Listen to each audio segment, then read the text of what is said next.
والصلاة والسلام على أشرف الأنبياء وسيد المرسلين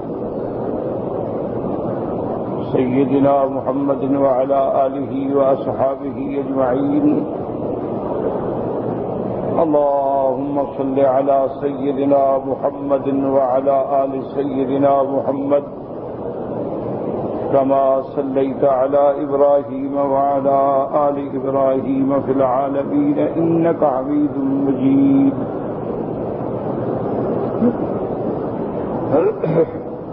أعوذ بالله من الشيطان الرجيم. بسم الله الرحمن الرحيم. يا أيها الناس اتقوا ربكم واخشوا يوما لا يجزي والد عن ولده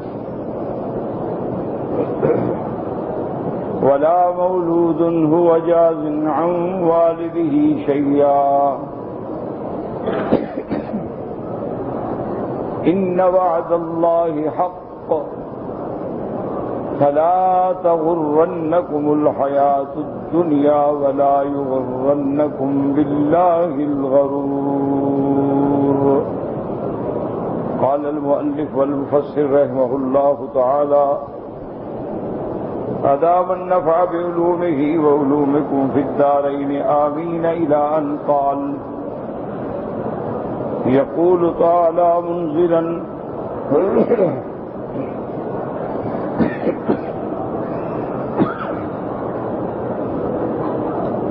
يقول تعالى منذرا للناس يوم المعاد وآمرا لهم بتقواه والخوف منه والخشية من يوم القيامة.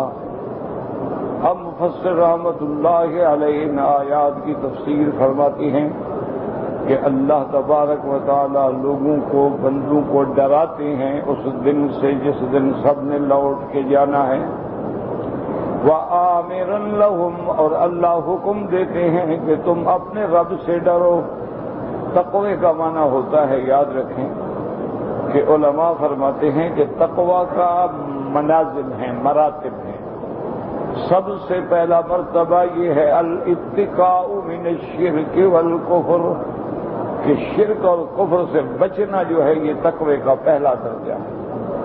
اور اس کے بعد دوسرا درجہ یہ ہے الاتقاء من الشرک والکبائر، کہ شرک سے بھی بچے اور کبیرہ گناہوں سے بھی بچے.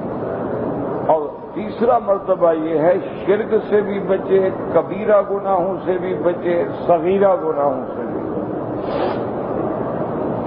اسی لیے ایک دفعہ حضرت امیر المؤمنین عمر بن الخطاب رضی اللہ تعالی عنہ نے حضرت ابن عباس حبر المفسرین رضی اللہ عنہما سے پوچھا کہ یا ابن عباس، تقوی کس کو کہتے ہیں؟ کیونکہ اصل تو تقوی کا معنی آتا ہے نا ڈرنا. تو قرآن پاک میں تو یہ لفظ متعدد بار آیا ہے، یا ایھا الذین آمنوا اتقوا اللہ حق تقاتہ. دوسری جگہ فرماتے ہیں فاتقوا اللہ ما استطعتم. اسی طرح کئی مقامات پہ اللہ نے ارشاد فرمایا ہے. تو تقوی کا معنی کیا ہے؟ تو حضرت ابن عباس رضی اللہ تعالی عنہ نے فرمایا کہ حضرت امیر المومنین، کبھی آپ کو ایسے راستے سے چلنے کا اتفاق ہوا ہے کہ راستہ بڑا خراب ہو، کانٹے ہوں، کیچڑ ہو اور پھسلن ہو، کھائیاں ہوں، غاریں ہوں اور درمیان میں ایک پگڈنڈی ہو، اس سے آپ نے گزرنا ہو تو آپ کیا کریں گے؟ تو آپ نے فرمایا کہ میں کپڑوں کو لپیٹ لوں گا، قمیصوں پر باندھ لوں گا اور قدم جما جما کے رکھوں گا، نظر راستے پہ رکھوں گا، ادھر ادھر نہ بھٹکے بھی پاؤں بھٹک جائے. یہی تقویٰ ہے کہ یہ سارا راستہ جو ہے شہوات سے، لذات کے کانٹوں سے بھرا ہوا ہے. اس میں اپنے دامن کو گناہوں سے بچا کے نکل جانا جو ہے یہ تقویٰ ہے کہ آدمی ہر قسم سے گناہوں سے اپنے آپ کو محفوظ رکھے. اسی لیے حکم ہے کہ مومن جو ہیں وہ اپنے نظروں کو جھکا لیں تو جب نظر نیچے ہوتی ہے نا تو خدا کی شان ہے کہ جیسے وہ گناہوں سے محفوظ رہتی ہے وہ ٹھوکر لگنے سے بھی محفوظ رہتی ہے۔ اسی لیے بعض اولیاء اللہ جو ہیں وہ اپنے مریدین کو تعلیم دیتے ہیں کہ نقش بر نظر بر قدم، کہ اپنی نظر جو ہے وہ قدموں پہ رکھو۔ تو جب نظر قدم پہ ہوگی تو دو فائدے ہوں گے، ایک تو تواضع ہوگی، تکبر نہیں ہوگا، متکبرین تو گردن اونچی کر کے چلتے ہیں اور متواضع جو ہیں وہ گردن جھکا کے رہتے ہیں۔ تو ایک تو آپ تکبر کے علامت سے بچ جائیں گے، اور دوسرا یہ ہے آپ کو تواضع مل جائے گی، اور تیسرا یہ ہے کہ جب نظر قدم پہ ہوگی تو آپ کی نظر گناہوں سے بچ جائے گی، اور چوتھا یہ ہے کہ جب نظر قدم پہ ہوگی تو آپ خود بھی گرنے سے بچ جائیں گے، کہ آپ کے پاؤں جو ہیں وہ غار میں نہیں پڑیں گے، کھائی میں نہیں پڑیں گے، کانٹوں میں نہیں پڑیں گے۔ تو اس لیے علماء فرماتے ہیں کہ نظر بر قدم اور خلوت در انجمن، کہ لاکھ لوگوں میں بھی بیٹھے ہوں لیکن دل خالی ہو اور اس کا تعلق اللہ کے ساتھ۔ کہ دنیا داری میں تو سب کو آدمی جواب دیتا ہے السلام علیکم، کیا حال ہے، خیریت ہے، لیکن دل کا کنیکشن جو ہے وہ اللہ سے جڑا رہے، اللہ تبارک و تعالی کی ساتھ اس کا تعلق جو ہے وہ قائم رہے۔ اسی کو بعض بزرگ مثال کے طور پہ سمجھاتے ہیں کہ اب دیکھیں کہ یہ لائٹ ہے، یہ سارے علاقے کو روشنی کر رہی ہے لیکن تار سے جڑی ہوئی ہے، اور تار جو ہے وہ اپنے اصل مرکز سے جڑی ہوئی، جب اس مرکز سے تار ہٹ جائے گی تو روشنی ختم ہو جائے گی۔ تو اسی طرح اگر تیرا دل بھی اللہ سے جڑا ہوا ہے تو سمجھو کہ الحمدللہ روشنی ایمان کی اندر باقی ہے، اور جب وہ تار الگ ہو جاتی ہے تو اندر اندھیرا ہو جاتا ہے، اور جب اندر اندھیرا ہو جاتا ہے تو پھر آدمی کو گناہ نظر ہی نہیں آتے، پھر آدمی گناہوں میں کھو جاتا ہے، اور ان گناہوں کو وہ آزادی سمجھتا ہے، ان گناہوں کو وہ ماڈرن تہذیب سمجھتا ہے، ان گناہوں کو وہ سمجھتا ہے یہ میرے ہیومن رائٹس ہیں، میرے انسانی حقوق ہیں، لیکن وہ یہ نہیں سمجھتا ہے کہ انسانی حقوق حاصل کرتے ہوئے میں نے اللہ کو بھی ناراض کر دیا، میں نے رسول اللہ کو بھی ناراض کر دیا، میں نے احکام اسلامیہ کا بھی انکار کر دیا، تو یہ میری آزادی یہ میرے حقوق کس کام آئیں گے؟ اصل حقوق تو وہ ہیں جو مجھے جہنم سے نجات دیں، اصل حقوق تو وہ ہیں جو میری آخرت کو سنوار دیں، اصل حقوق تو وہ ہیں جو میرے جنت کے راستے کو آسان کر دیں۔ تو اس لیے تقوی کا معنی یہ ہے کہ شرک سے بچو، تقوی کا معنی یہ ہے کہ کبیرہ گناہوں سے بچو، تقوی کا معنی یہ ہے کہ صغیرہ گناہوں سے بھی بچو، کیونکہ چھوٹی لکڑیوں سے آگ پکڑتی ہے۔ دیکھیں نا، آپ بڑی لکڑی رکھتے ہیں تو ساتھ چھوٹی چھوٹی لکڑیاں رکھتے ہیں، پہلے آگ ان چھوٹی لکڑیوں کو دکھاتے ہیں، جب آگ چھوٹی لکڑی کو پکڑے تو بڑی لکڑی کو بھی پکڑ لیتی ہے۔ تو یہ چھوٹے چھوٹے گناہ جو ہیں یہی کبیرہ بن جاتے ہیں۔ اسی لیے محاورہ ہے کہ لا صغیرۃ مع الاصرار، کہ صغیرہ گناہ بار بار کرنے سے صغیرہ نہیں رہتا، وہ کبیرہ بن جاتا ہے، اور ولا کبیرۃ مع الاستغفار، اور گناہ کبیرہ سے بچنا ہے تو پھر استغفار کا سہارا ڈھونڈیں، کہ جب تم اللہ کے دربار میں گر کے توبہ کرتے ہو، اللہ سے معافی مانگتے ہو، تو اللہ تبارک و تعالی گناہوں کو معاف فرما دیتے ہیں۔ وہ غفور بھی ہیں، وہ رحیم بھی ہیں، وہ ستار بھی ہیں، وہ غفار بھی ہیں۔ اس لیے مفسر رحمت اللہ علیہ فرماتے ہیں کہ اللہ اپنے بندوں کو ڈرا رہے ہیں، ابھی قیامت آنی ہے، کیا تیاری کی ہے تم نے، اور کیا تم اپنے رب سے ڈرنے کے بعد اس کے حکم پہ چل رہے ہو، اس کی نافرمانیوں سے بچ رہے ہو، اور تمہارے دل کے اندر خشیت پیدا ہو گئی ہے، اور تمہیں قیامت کے دن کی انتظار ہے کہ تم نے اس دن اللہ کے دربار میں جانا ہے، اور وہ کیسا دن ہوگا؟ فرمایا یوم لا یجزی والد عن ولده ای لو اراد ان یفدیہ بنفسہ لما قبل منہ وکذالک الولد لو اراد فداء والده بنفسه لم يقبل منه ثم عاد بالموعظة اليهم بقوله۔ اللہ نے فرمایا کہ اس دن کوئی والد اپنی اولاد کے کام نہیں آئے گا۔ کیا مانا؟ کہ والد کہے کہ جی مجھے جہنم میں ڈال دو اور میرے بیٹے کو بچا دو، تو یہ کام نہیں ہوگا۔ اور اسی طرح اگر بیٹا کہے کہ چلو جی میں سزا برداشت کرتا ہوں، میرے والد کو چھوڑ دیا جائے، تو یہ نہیں ہوگا۔ لیکن یہ شرط تب ہے کہ جب دونوں کافر ہوں، یا ایک مومن ہو اور ایک کافر ہو، پھر فائدہ نہیں پہنچائیں گے۔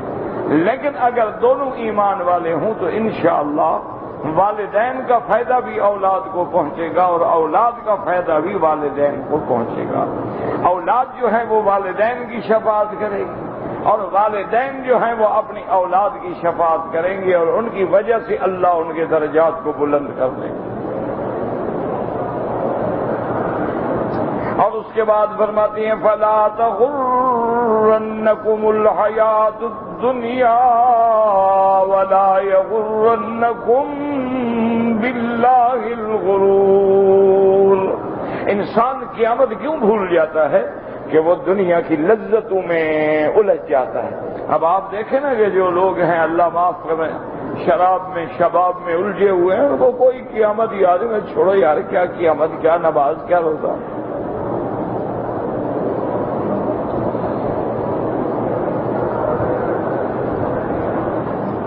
ان کو اپنی زندگی کے گناہوں سے فرصت ہی نہیں ہوتی، ان کی راتیں جاگتی ہیں، دن سوتے ہیں، شام کو اٹھ کے کلبوں میں جاتے ہیں، کوئی جوا کھیلتا ہے، کوئی شرابیں پیتا ہے، اور کوئی موسیقی اور گانے سنتا ہے، اور پھر سارا رات اور دن جو ہے یا گناہ میں ہے یا نیند میں ہے، اور نیند جو ہے وہ بھی مدہوشی اور نشے کی ہے۔ تو اس لیے اللہ نے فرمایا کہ تمہیں دنیا کے دھوکے میں نہ آ جانا، یہ دنیا بڑی لذت والی ہے، یہ دنیا بڑی رونق والی ہے، لیکن اس کی لذت میں آ کے حقیقی زندگی کو برباد نہ کر بیٹھو۔ وَلَا يَغُرَّنَّكُمْ بِاللَّهِ الْغَرُورُ۔ یاد رکھیں غرور کا معنی ہوتا ہے دھوکہ، تو شیطان بھی تو سراسر دھوکہ ہے نا، تو اس لیے غرور کا معنی کرتے ہیں شیطان، کہ تمہیں شیطان کسی دھوکے میں نہ ڈال دے۔ شیطان اور شیطان کی حملہ ایسا ہوتا ہے، دعا کریں اللہ بچائے۔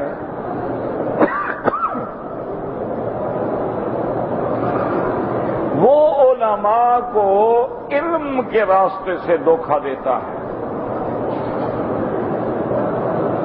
خطیب کو خطابت کے راستے میں دھوکہ دیتا ہے، پیر کو پیری کے راستے میں دھوکہ دیتا ہے۔ اس لیے سابقہ کتابوں میں آتا ہے اور تاریخ میں یہ واقعہ بھی موجود ہے کہ حضرت عبد القادر جیلانی رحمت اللہ علیہ ایک رات عبادت میں مشغول تھے کہ شیطان ایسے انداز میں حملہ آور ہوا کہ آپ کے ہر طرف جو ہے وہ نور پھیل گیا۔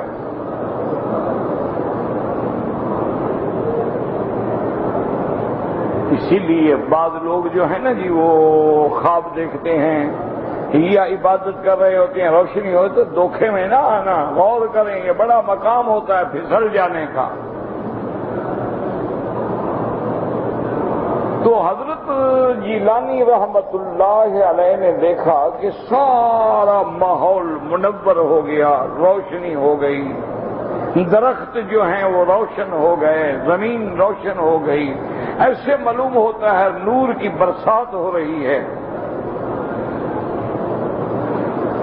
اور اسی میں سے آواز آئی کہ عبد القادر تم نے میری اتنی عبادت کی ہے، اتنی عبادت کی ہے، اتنی محنت کی ہے، اتنی ریاضت کی ہے، اتنی چلہ کشی کی ہے، آج کے بعد میں نے تمہیں سارے اپنے فرائض اوامر نواہی سب تمہیں معاف کر دی۔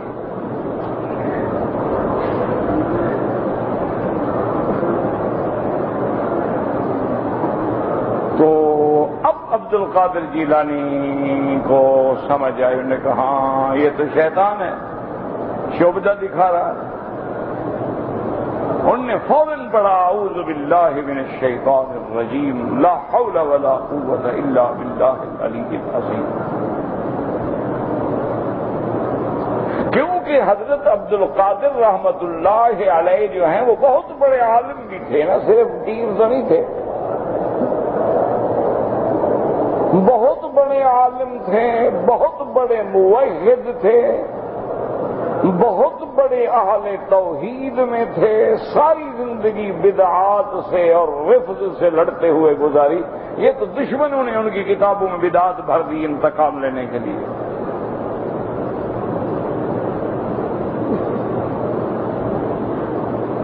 تو انہوں نے فوراً پڑھا اعوذ باللہ من الشیطان الرجیم۔ اب شیطان بھی ظاہر ہو گیا، سمجھ گیا کبھی میرا تیر تو نہ چلا۔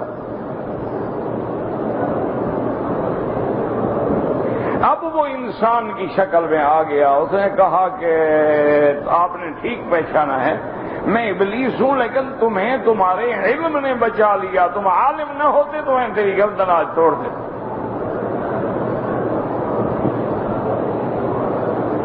تو حضرت جیلانی نے پھر پڑھا، فرمایا اعوذ باللہ من الشیطان الرجیم، لا حول ولا قوت الا باللہ۔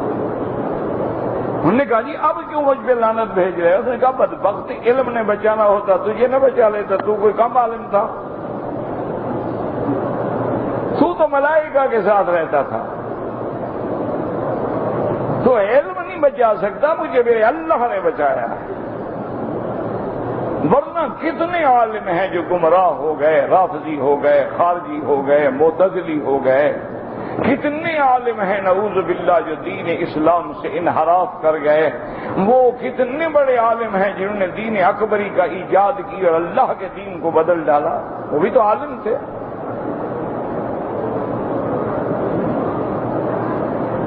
جاہل بیچارہ کیا کرے گا؟ تو آپ نے فرمایا مجھے میرے اللہ نے بچایا ہے۔ کہنے لگا عبد القادر تمہارے جیسے لوگوں کو گمراہ کرنے کے لیے میرے پاس 70,000 نورانی جال ہے، میں اس نورانی جال کے ذریعے پکڑ کے گمراہ کرتا ہوں۔ عالم ہے، بس دماغ میں خیال آ گیا تمہارے جیسا عالم کوئی نہیں، یار یہ کو مولوی ہیں، عالم تو تم ہو، بس یہ دل میں خیال آیا، بندہ تباہ ہو گیا۔ خطیب ہے، اس نے کہا کمال ہے یار، تیرے جیسا خطیب تو ماں نے پیدا ہی نہیں کیا، دیکھا نہیں لاکھوں بندے تیری بات سن رہے ہیں، بس برباد ہو گیا۔ پیر ہوا، اس نے کہا کہ جناب آپ سبحان اللہ، آپ کی تو لفظ زبان سے نکلنے کی دیر ہے، آپ تو کن فیکون کے، آپ سارے اختیار ہی تمہارے پاس ہیں۔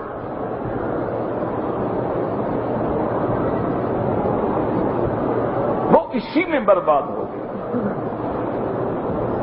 اسی لیے اولیاء اللہ نے لکھا ہے کہ الاستقامت فوق 1000 کرامت، 1000 کرامت کے دین پہ جمع رہنا جو ہے وہ سب سے بڑی کرامت ہے۔ کرامتیں اس کا کیا مقابلہ کر سکتے؟ تو اس لیے شیطان کے دھوکے ہیں، کبھی دولت کے ذریعے دھوکہ دیتا ہے، کبھی عورت کے ذریعے دھوکہ دیتا ہے، کبھی شراب کے ذریعے دھوکہ دیتا ہے، کبھی شباب کے ذریعے دھوکہ دیتا ہے، اور کبھی تمہیں اللہ کی رحمت کے ذریعے دھوکہ دیتا ہے۔ یار دیکھو 99 قتل کیا اللہ نے معاف کر دیا، چھوڑو یار تم بھی مارو، اور نام پیدا کرو، اللہ 99 کے قاتل کو معاف کر سکتا ہے، تمہارے 5-10 بندے مار دیے تم نے تو کیا ہو جائے گا؟ اللہ بڑا غفور الرحیم ہے، اس طرح گردن توڑ دی۔ کسی کو اس انداز میں گمراہ کیا، کوئی یار قیامت بڑی شدید چیز ہے، کوئی بھی نہیں بچ سکتا۔ بھلا دیکھو جو صراط، پل صراط جو ہے وہ تلوار سے تیز ہو، بال سے بریک ہو، بھلا کون گزر سکتا ہے؟ اور جب وہاں گزر ہی نہیں سکنا، جہنم میں جانا تو کھاؤ پیو مزے کرو، ابھی تو فائدہ اٹھا لو نا۔ شیطان کے انداز ہیں دھوکہ دینے کے۔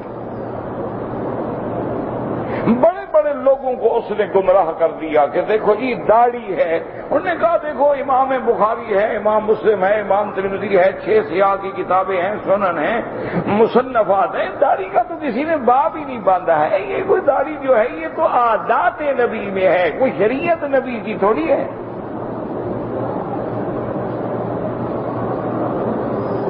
بس دماغ میں تباہی ڈال دی. اس نے کہا بابا یہ ہے عادات. ایک آدمی کا لمبا قد ہے وہ لمبا قمیض پہنے گا, ایک کا چھوٹا قد ہے تو چھوٹا قمیض پہنے گا. ایک آدمی مسواک کر لیتا ہے, ایک آدمی برش کر لیتا ہے. کیا بات کیا ہوگی؟ ایک آدمی کو داڑھی خوبصورت لگتی ہے وہ داڑھی رکھ لیتا ہے, ایک آدمی کو داڑھی اچھی نہیں لگتی وہ اڑا دیتا ہے. یہ تو عادات ہیں. ہم نے کہا ایک اللہ کا ولی ہے آدھی روٹی کھاتا ہے, اس کا کیا معنی ساری دنیا آدھی روٹی کھائے؟ یہ تو عادات ہیں.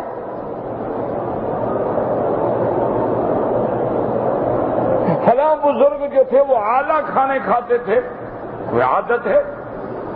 فلاں اللہ والے جو ہیں وہ ہمیشہ سوکھی روکھی پہ گزارا کرتے تھے, یہ عادات ہیں. بابا یہ کوئی شریعت نہیں ہے. داڑھی رکھ لو گے کوئی بات نہیں ہے, نہیں رکھو گے کوئی بات نہیں. یہ کوئی ایسا مسئلہ نہیں ہے اہم کہ داڑھی کے اندر دین اسلام رکھا ہوا ہے. ہر وقت مولوی داڑھی داڑھی داڑھی کے پیچھے لگے ہوئے ہیں. بس دماغ میں آ گیا بندہ گمراہ ہو گیا. حالانکہ یہ عادت نبی نہیں, یہ حکم نبی ہے. صرف حکم نبی نہیں, یہ حکم الہی ہے. اللہ کے نبی فرماتے ان اللہ امرنی, مجھے میرے اللہ نے حکم دیا ہے داڑھی رکھنے کا.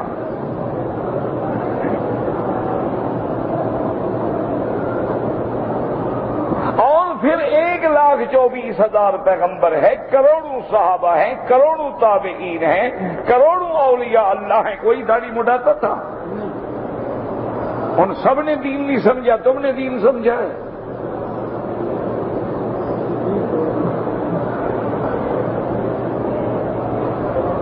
تو اس طرح دھوکہ دیتا ہے بڑا ابلیس کے بڑے دھوکے. ایسے انداز میں وہ گردن توڑتا ہے نا جی, اللہ معاف فرمائے. کئی عالم گمراہی میں پڑ گئے. اس نے کہا جناب کمال ہے, تم نے جو قرآن سمجھا ہے نا 1400 سال میں کوئی مفسر سمجھ ہی نہیں سکا. بھائی کمال ہو گیا. تمہیں جو اللہ نے دماغ دیا ہے نا, ہاں سبحان اللہ, یہ تم نے سمجھا ہے نا کہ بھی کیمرے والا فوٹو جائز ہے, ہاتھ والا حرام ہے. میں کہا یہاں تمہارا دماغ پہنچا ہے, پہلے علماء تو سمجھ ہی نہیں سکے. وہ تو تجسید تمثیل تصویر میں فرق ہی نہیں کر سکے. کمال ہے, دین تو تم نے سمجھا ہے.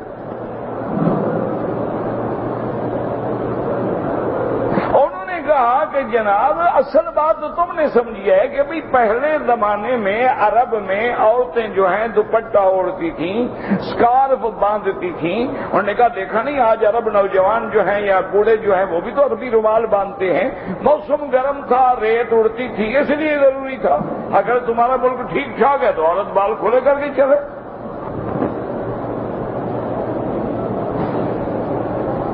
یہ تو موسم کی بات تھی, یہ تو جب کی بات ہے.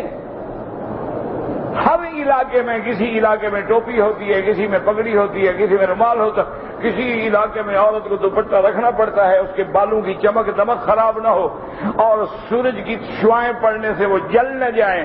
اور کسی میں اس کو ضرورت نہیں پڑتی ہے, ٹھیک ہے ٹھنڈا علاقہ ہے, بال کٹایا اپنا آرام سے پھرے.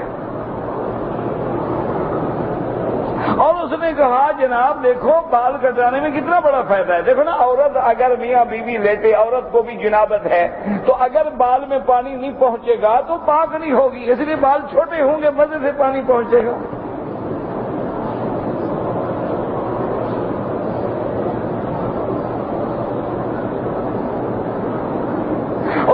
حضور نے فرمایا بالوں کی حفاظت کرو. اب عورت کی یہاں تک لمبے بال ہیں, بیٹھے نیچے آ جائیں گے, کرسی پہ بیٹھے نیچے آ جائیں گے, اٹھے گے تو گر جائے گی بیچاری, تو کاٹ دے گی. حفاظت کر رہی, محفوظ ہو گئے گا.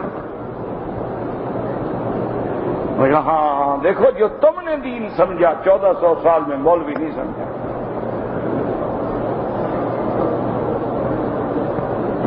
اس نے کہا دیکھو اللہ نے جو سورج بنایا ہے ظاہر ہے بھلا چھپا ہوا ہے. بھائی سورج جب نکلتا ہے سب دیکھتے ہیں, چھپ جاتا ہے. چاند, ستارے, میں کہا اللہ کے نظارے سب دیکھتے ہیں, عورت بھی نظارہ ہے, سب دیکھیں. دیکھنے تو اسی لیے تو اللہ نے بنائی ہے.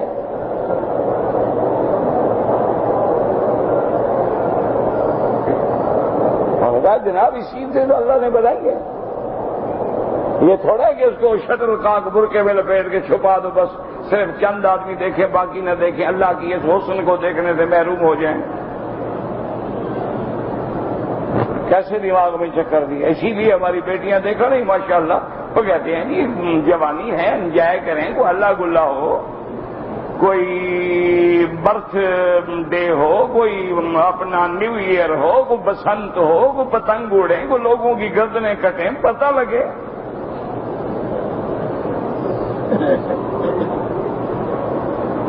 انا للہ و انا الیہ راجعون۔ بس دعا کرو اللہ شیطان کے دھوکے سے بچا دے۔ اللہ کے گھر میں آئے ہو، مولوی مکی کی باتوں نے تو کیا کرنا ہے، بقول عطا اللہ شاہ بخاری، ہم کہتے کہتے مر جائیں گے، تم سنتے سنتے مر جاؤ گے، لیکن بہرحال ہم قیامت میں کہہ سکیں گے کہ مولا ہم نے تیری دین کو پہنچایا تھا، نہ مانے ان کی مرضی ہے، ہمارے ہاتھ میں تھوڑا سا ہے کہ ہم ان کو منوا دیتے، ہم نے تیرا دین پہنچا دیا، خیانت نہیں کی، ہم نے تیرے دین کا کوئی سودا نہیں کیا۔ باقی یہ تیرے بندے ہیں، انہوں نے تیری بات نہیں مانی، تیرے نبی کی نہیں مانی، تو مولوی کی تھوڑی مانیں گے۔ یہ سارا دن حضور کا نام چومتے ہیں، حضور کی داڑھی رکھنے کے لیے تیار نہیں ہے، ان کو اتنا مسئلہ ہی سمجھ نہیں آتا۔ نام کا اتنا ادب ہے، داڑھی کا ادب نہیں ہے۔ نام کا تو اتنا حیا ہے، کھڑے ہو جائیں سبحان، اور جو حضور کے چہرے پہ ہمیشہ رہی اس کا کوئی حیا نہیں۔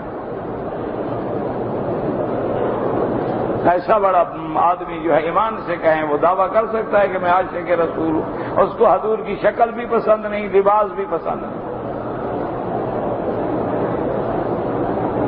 پھر روزے پہ بھی کھڑا ہے جرت کر کے ماشاءاللہ، الصلاۃ والسلام علیک یا رسول اللہ، ابھی شیو کرا کے حاضر ہوا ہوں یا رسول اللہ۔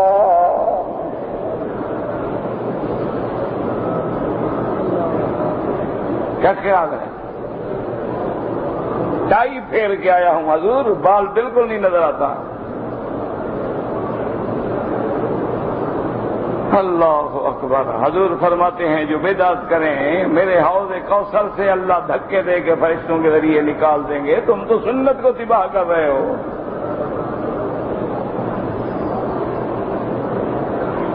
صرف بدعت کا ارتکاب کریں، حضور فرماتے ہیں میں کہوں گا فرشتوں کو آنے دو میری امتی ہیں، وہ کہیں گے انک لا تدری ما احدثوا بعدک یا رسول اللہ، کہیں گے یا رسول اللہ آپ کے بعد ان لوگوں نے جو دین کی شکل بگاڑی ہے آپ نہیں جانتے ہیں۔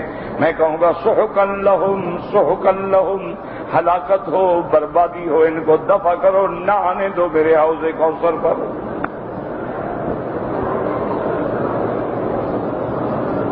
باقی میرا بھائی تمہاری مرضی ہے کہ میرے کہنے سے داڑھی رکھ لو گے، جب نبی کی شکل کا حیا نہ ہو تو مولوی مکی کی تقریر کا بھی زیادہ حیا ہے۔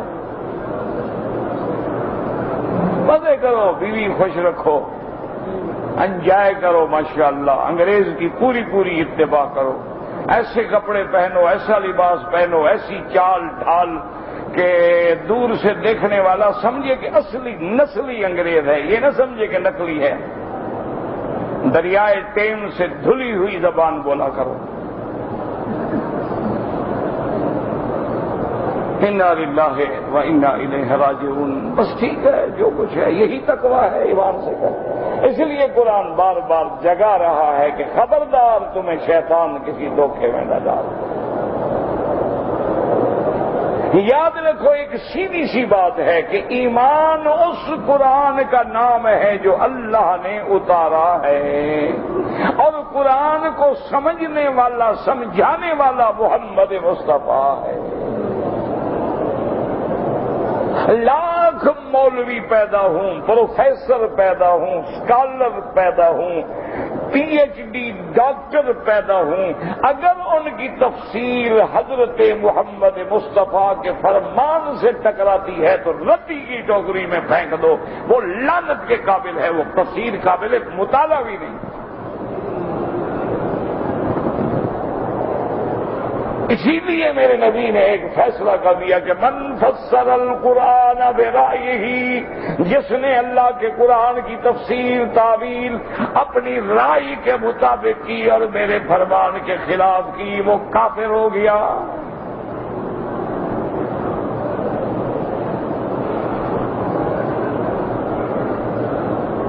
یہ تو قبر میں جائیں گے تو پتہ چلے گا نا،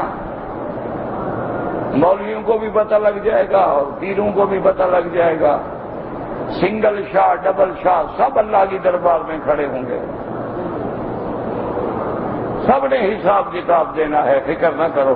اس دن تمہیں یاد آئیں گی ہم پاگلوں کی باتیں، کہیں گے وہ دیوانے کہتے تو ٹھیک تھے، لیکن جب یاد آئیں گی فائدہ کوئی نہیں ہوگا۔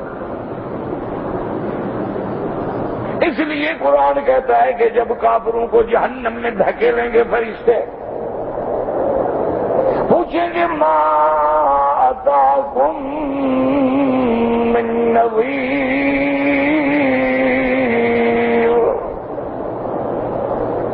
اللہ کے فرشتے کہیں گے وہ بدبختو تمہارے پاس اللہ کے ڈرانے والے نہیں آئے ہیں، انبیاء کتابیں صحابی علماء نہیں پہنچے؟ قالوا بلا،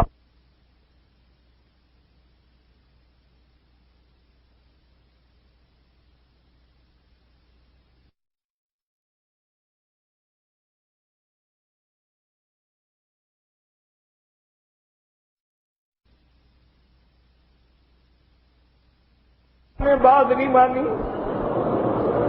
فکذبنا، ہم نے تکذیب کی، فقلنا ما نزل اللہ من شیء، ہم نے کہا کہ یہ تم لوگوں نے خود بنائی ہیں باتیں، اللہ کا یہ حکم نہیں ہے۔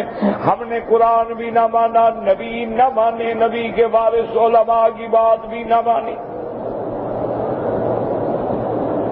اب اس کے بعد اللہ کا قرآن کیا کہتا ہے؟ قالوا بلا قد جاءنا نذیر فکذبنا وقلنا ما نزل اللہ من شیء ان انتم الا فی ضلال کبیر فاعترفوا بذنبہم، اللہ فرماتے ہیں اب اپنے گناہوں کا اقرار کر لیں گے، لیکن حکم ہوگا سحقا لاصحاب السعیر کہ جہنمیوں دور ہو جاؤ، اب تمہارا اقرار تمہاری توبہ تمہیں کوئی نفع نہیں پہنچا سکتی، یہ قیامت ہے، دار الجزا ہے، دار العمل گزر گیا۔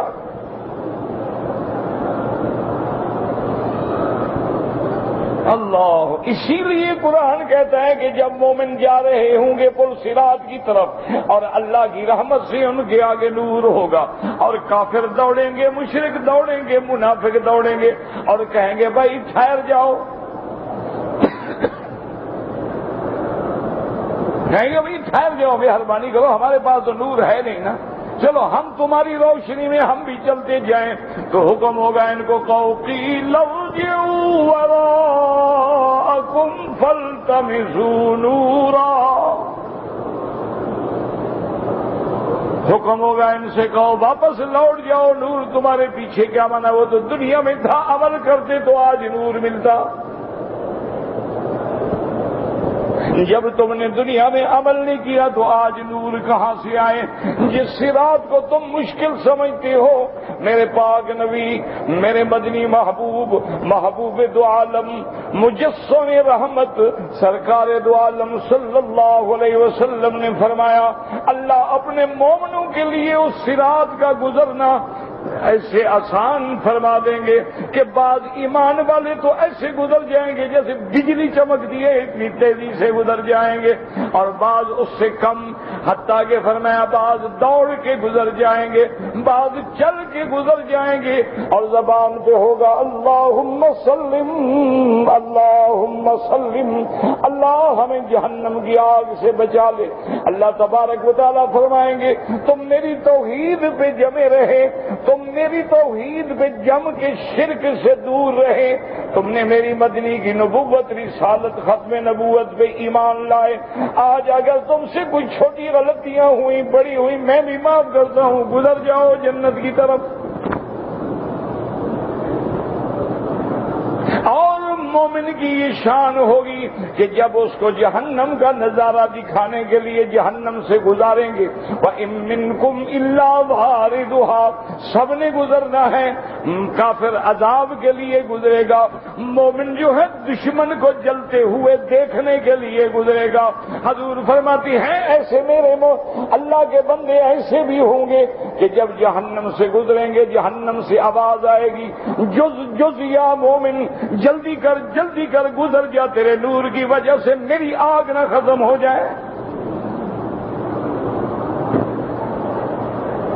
دعا کر اللہ ہمیں ایمان والا بنا دے، خاتمہ ایمان پہ فرما دے، اور اللہ آخری دن خیر کے گزار دے، اللہ ہمیں مدنی کا غلام بنا دے، اللہ ہماری شکل عمل سیرت صورت میں محمد مصطفیٰ کی جھلک روشن فرما دے۔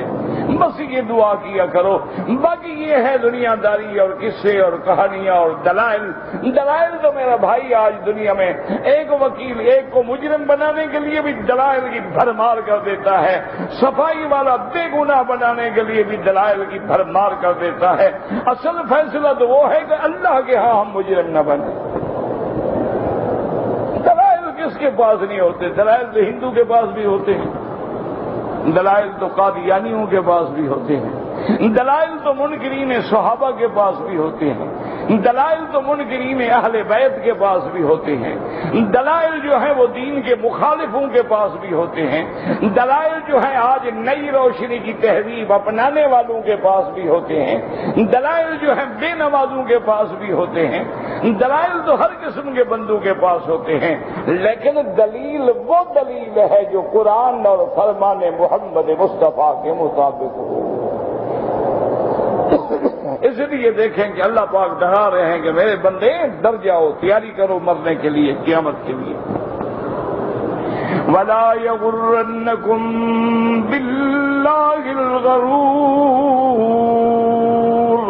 یعنی الشیطان قال هو ابن عباس وزحاق فإنه يغر ابن آدم ويعده ويمنيه وليس من ذلك شيء بل كان كما قال تبارك وتعالى يعدهم ويمنيهم وما يعدهم الشيطان إلا غرورا۔ حضرت ابن عباس، حضرت مجاہد، حضرت ضحاک، حضرت قتادہ رضوان اللہ علیہم اجمعین فرماتی ہیں غرور سے مراد شیطان ہے۔ شیطان آدم کی اولاد کو جھوٹے وعدے دلاتا ہے، جھوٹی امیدیں دلاتا ہے، اسی میں گمراہ کرتا ہے، حالانکہ نہ اس کے وعدے کی کوئی حقیقت نہ اس کی امیدوں کی کوئی حقیقت ہے۔ جیسے قرآن کہتا ہے یعدہم وَيُمَنِّيهِمْ، اور حالانکہ شیطان کا ہر وعدہ جو ہے دھوکہ ہے۔ قال وهب بن منبہ قال عزیر علیہ السلام لما رأيت بلاء قومي اشتد حزني وكثر همي وارق نومي فتضرعت إلى ربي وصليت وصمت وأنا في ذلك التضرع أبكي إذ أتاني الملك فقلت له خبرني هل تشفع أرواح الصديقين للظلمة والآباء لأبنائهم؟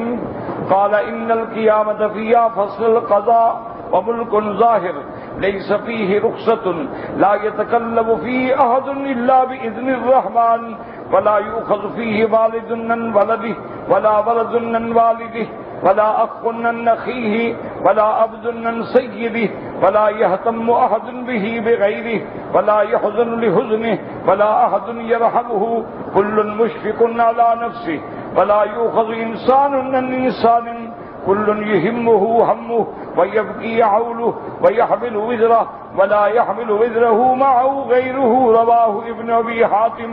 وهب ابن منبہ نے کتب سابقہ میں سے روایت نقل کی ہے کہ حضرت عزیر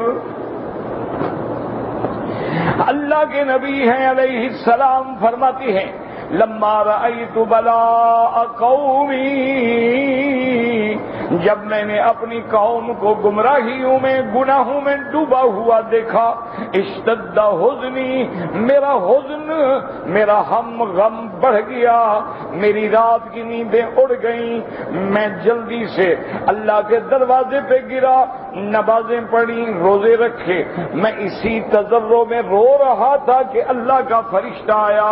میں نے کہا اچھا یہ تو خبر دو کہ قیامت والے دن صدیقین، اللہ کے عباد صالحین جو ہیں، کیا وہ ان ظلمہ ان گناہگاروں کی شفاعت کریں گے یا ان کے ماں باپ جو ہیں اولاد کے کام آئیں گے؟ فرشتے نے کہا کہ عزیر سن لو، ان القیامت فیہا فصل القضاء، قیامت کے دن سب فیصلے ہوں گے اور قیامت کے دن واضح ہوگا کہ اللہ کا ملک ہے، لیس فیہ رخصت، اس دن تو کسی کو یہ اجازت بھی نہیں ہوگی کہ اللہ کے حکم کے بغیر بات کر سکے، زبان ہلا سکے۔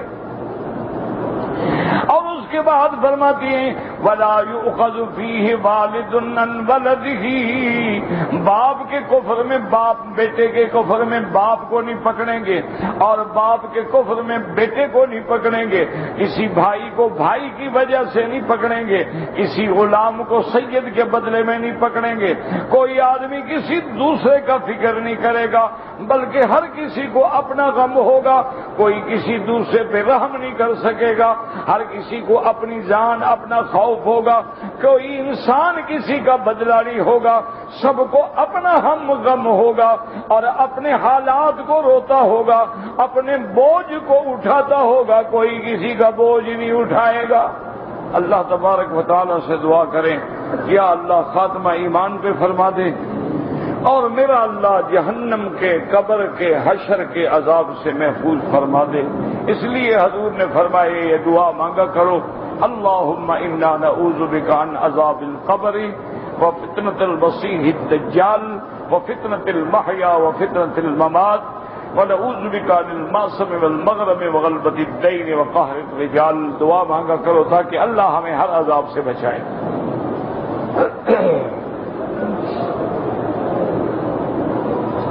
بہرحال ایک شیعہ آدمی مر گیا، پہلے شیعہ نے نماز پڑھی پھر سنیوں نے نماز پڑھی، کچھ نہیں ہوتا، خیر میں کوئی ایسا مسئلہ نہیں۔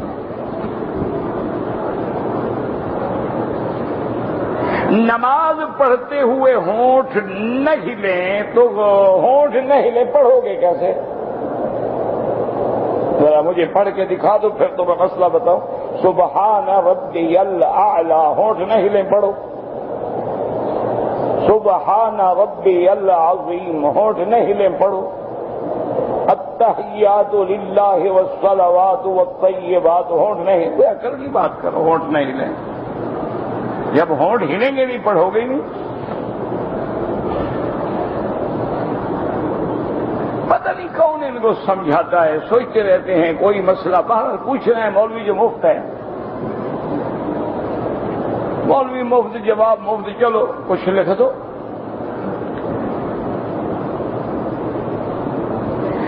عمرے کے اندر جب ہم صفا مروہ دوڑے ہیں تو سبز لائٹ جب آتی ہے ان کے درمیان میں دوڑنے کا تو کوئی حکم نہیں ہے،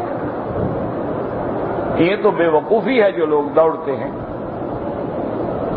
ان ستونوں کے درمیان میں جھپٹ کے چلنا، تیز تیز چلنا، دوڑنے کا تو حکم ہی نہیں ہے، دوڑنا تو منع ہے۔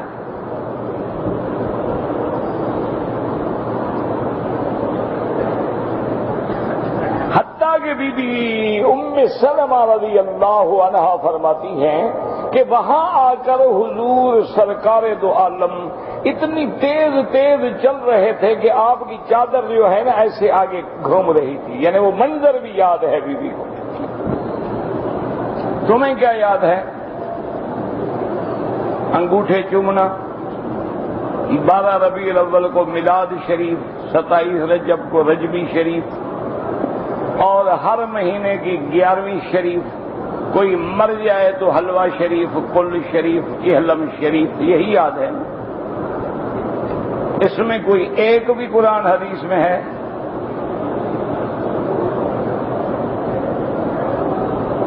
بس ان انا للہ و انا الیہ راجعون۔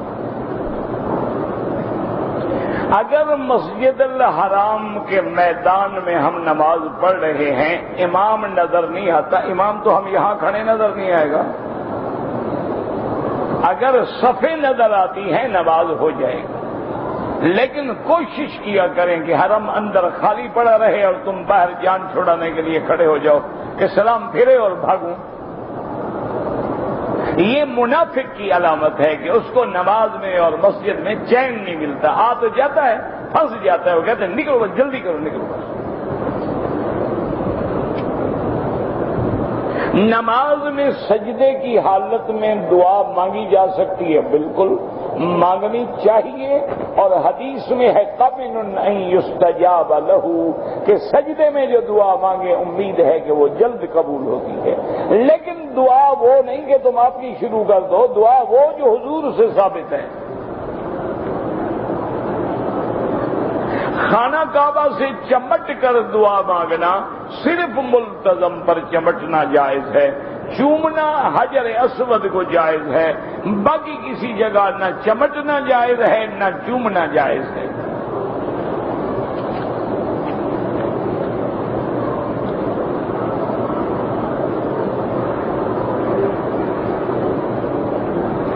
بہرحال کوئی مسجد جو ہے وہ قبر پر نہیں بنائی جا سکتی۔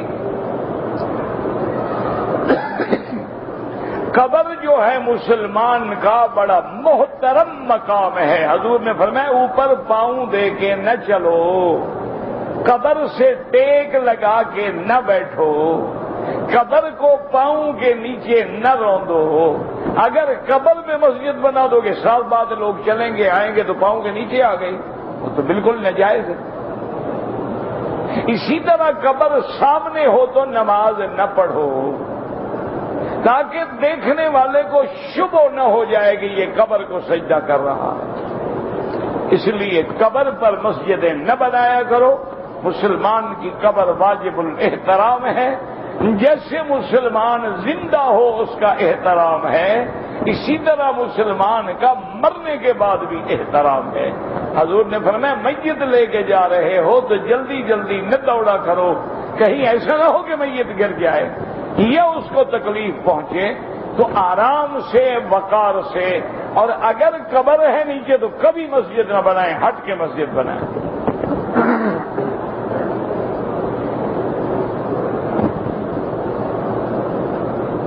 کہتے جی کہ اگر ہم جماعت میں کھڑے ہیں اور امام کے پیچھے ہم نماز پڑھ رہے ہیں، میرا بھائی یہ مسئلہ ایک دفعہ نہیں 1000 دفعہ بیان ہو چکا ہے کہ امام ابو حنیفہ رحمت اللہ علیہ کے نزدیک مقتدی کو نہ فاتحہ پڑھنی ہے نہ سورت پڑھنی ہے، کیونکہ وہ حدیث رسول پاک ہے جو مسلم شریف کی حدیث ہے، ابھی موسیٰ اشعری رضی اللہ عنہ کی روایت ہے، جس میں حضور نے نماز سکھلائی ہے اور جس میں حضور نے فرمایا ہے کہ امام کا وظیفہ کیا ہے اور مقتدی کا کیا ہے۔ فرمایا اذا قرأ فانصتوا، جب امام پڑھے تم چپ رہو۔ وہ اس حدیث کو لیتے ہیں۔ البتہ امام احمد بن حنبل فرماتے ہیں کہ اگر تم دور ہو اور امام کی قرات تمہیں سنائی نہیں دیتی تو مستحب ہے کہ مقتدی فاتحہ پڑھ لے، فرض واجب تو وہ بھی نہیں کہتے۔ تو بہرحال اگر آدمی حنفی مسلک پہ ہے تو اس کے نزدیک امام کا پڑھنا جو ہے وہ کافی ہے، کیونکہ حدیث میں ایک جگہ یہ بھی لفظ آتے ہیں، حضور نے فرمایا اذا قال الامام غیر المغضوب علیہم ولا الضالین فقولوا آمین، کہ جب امام پڑھے فاتحہ تو مانا ہے کہ غیر المغضوب علیہم ولا الضالین پڑھنا جو ہے امام کا کام ہے، تمہارا کام کیا ہے کہ صرف آمین پڑھو۔ اللہ کے نبی نے دونوں کو نماز سکھا دی ہے کہ امام کیا کرے اور تم کیا کرو۔ امام جب تکبیر کہے تم تکبیر کہو، امام جب رکوع میں جائے تم رکوع میں جاؤ، امام جب سجدہ کرے تم سجدہ کرو، امام جب سلام پھیر لے تم سلام پھیرو۔ وہیں یہ فرما دیا کہ امام جب پڑھے تو تم چپ رہو۔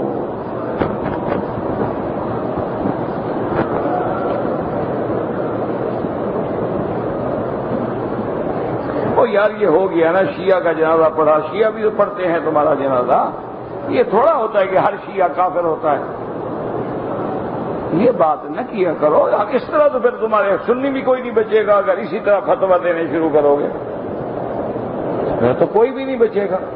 جو قبر پہ سجدہ کرے پھر وہ بھی فتویٰ تو کافر ہے، جو یا شیخ عبد القادر جیلانی کا وظیفہ پڑھے وہ بھی کیا، وہ بھی کافر ہے، جو غیر اللہ کی نظر نیاز چڑھاتا ہے وہ بھی کافر ہے، جو غیر اللہ کے نام پہ اٹے گھٹے قربان کرتا ہے وہ بھی کافر ہے، تو پھر تو بچتا کون ہے؟ تو اس لیے یہ ضروری نہیں ہوتا۔ بہت سارے لوگ ہوتے ہیں بیچارے جو ماحول کی وجہ سے غلط باتوں پہ جم جاتے ہیں کہ پیدا ہوئے انہوں نے وہی مولوی سنے، وہی ذاکر سنے، وہی قصے سنے، ان کو دوسرا رخ آج تک تصویر کا کسی نے دکھایا ہی نہیں، تو وہ بیچارے جہالت میں مارے جاتے ہیں۔ اگر ان کے سامنے حقیقت کو واضح کر دیا جائے تو حقیقت حقیقت ہوتی ہے، ہر آدمی ماننے کے لیے تیار ہے۔ ابھی آپ دیکھ لیں کہ پورے ماشاءاللہ دنیا میں جتنا کفر کی طاقتیں اسلام کو دبا رہی ہیں، اللہ کی رحمت ہے اتنا ابھر رہا ہے۔ اللہ کا شکر ہے نہ ایمان سے کہیں، آج جو عمرے کا رش ہے یہ تو 12 ذی الحجہ کا رش ہے، تو وہ جتنا روک رہے ہیں اسلام کو بدنام کر رہے ہیں، لوگ بڑھ رہے ہیں کم ہو رہے ہیں؟ جذبات ابھر رہے ہیں نا لوگوں کے بھی، جتنا دباؤ گے اتنا ہی یہ ابھرے گا، جتنا کہ دبا دیں گے۔ آج اللہ کی رحمت ہے کہ صرف اسپین میں 1 لاکھ آدمی نے اسلام قبول کیا ہے، پورے یورپ میں 5 لاکھ آدمی نے اسلام قبول کیا ہے، صرف سوئٹزرلینڈ میں 27,000 عورتوں نے، جو سب سے بڑے فیشن کا اصل مقام جو ہے وہ پارس ہے، وہاں سے فیشن چلتا ہے جو ساری دنیا میں، وہاں باقاعدہ 37,000 عورتوں نے وہی برقع پہنا ہے مسلمانوں والا جو تم اتارنا چاہتے ہو۔ تو یہ ایسی بات نہیں ہے کہ اتنا ایک دوسرے کو تنگ نظر نہ بنو، ایک دوسرے پہ کفر کی تلواریں نہ چلاؤ، قریب بیٹھ کے محبت کے ساتھ اپنی بات سمجھاؤ، ہدایت پہنچانے کی کوشش کرو، تاکہ اللہ کرے کہ ان کے دل و دماغ میں تو کئی دفعہ کہتا ہوں کہ یہ کتنا اچھا موقع خدا دیتا ہے، اللہ کے حرم میں ساری کائنات جمع ہوتی ہے، اگر کوئی عالم ہمت کرے اور فارسی زبان میں حقائق جو ہیں وہ لکھے اور ان کو دعوت دے باقاعدہ صحیح طریقے سے جو اسلوب انبیاء ہے، اس کا بڑا اثر ہوگا۔ لیکن کاش مجھے تو فارسی آتی نہیں، میں کیا کروں؟ زبانیں یار من ترکی و من ترکی نوی دانم۔ بس افسوس یہ ہے کہ ہمیں فارسی نہیں آتی کہ ہم کوئی تیر چلائیں، کیونکہ اصل میں ہم پیدا یہاں ہوئے، پڑھے یہاں، ورنہ ہم ہمارے ملکوں میں پاکستان، ہندوستان، بنگلہ دیش وغیرہ وہاں پہلے فارسی پڑھاتے تھے، فارسی پڑھنے کے بعد عربی پڑھی جاتی تھی، لیکن جو لوگ یہاں رہے یہاں کون فارسی پڑھاتا ہمیں؟ تو اس لیے ہمیں تو فارسی آتی، نام سن رکھا ہے، گلستان ہے، بوستان ہے، اسی طریقے سے یوسف زلیخا ہے، یہ نام تو میں نے بھی سنے ہیں، لیکن کریمہ ہے، نام حق ہے، اس کے علاوہ یہ اتنی پڑھی تھی جو نحو دین وغیرہ میں ہوتی ہے، جس میں صرف پڑھائی جاتی ہے، اس کے علاوہ مجھے نہیں آتی۔ لیکن کوئی آدمی اگر صاحب زبان ہے، اللہ نے اس کو توفیق دی ہے، اس کو ہمت کرنی چاہیے، صحیح عقائد لکھے کہ عقائد اہل سنت والجماعہ، اور ادھر لکھے عقائد شیعہ، پھر ان کا تقابل کرے کہ بھئی یہ دلیل، یہ دلیل، یہ دلیل، یہ دلیل، اور آخر میں ان کو دعوت دے کہ بھئی یہ میں دعوت حق پیش کرتا ہوں، اس کو پڑھ کے غور کرو، اگر حق سمجھ آ جائے تو قبول کرو، کوئی طنز نہ ہو، کوئی طعن نہ ہو، کسی قسم کی گالی نہ ہو، ورنہ کون پڑھے گا؟ آپ کتاب شروع ہی گالی سے کریں تو پھر پڑھے گا کون؟ کتاب میں وہی اسلوب ہو، ادعو الی سبیل ربک بالحکمت والموعظۃ الحسنہ اذهبا الی فرعون انه طغى فقولا له قولا لینا اللهم ثبتنا علی الایمان۔ دعا کریں اللہ میں کافی عرصے سے مجھے تکلیف ہے، اللہ شفا دے، بس دعا کر دیا کریں. میں آپ سے ہمیشہ یہی درخواست کرتا ہوں کہ میری سب سے بڑا ہدیہ، سب سے بڑی محبت یہ ہے کہ جب میں یاد آ جاؤں، وہ بھی کوئی پابندی نہیں کہ روز مانگو، جب یاد آ جاؤں تو بس دعا کر دیا کرو.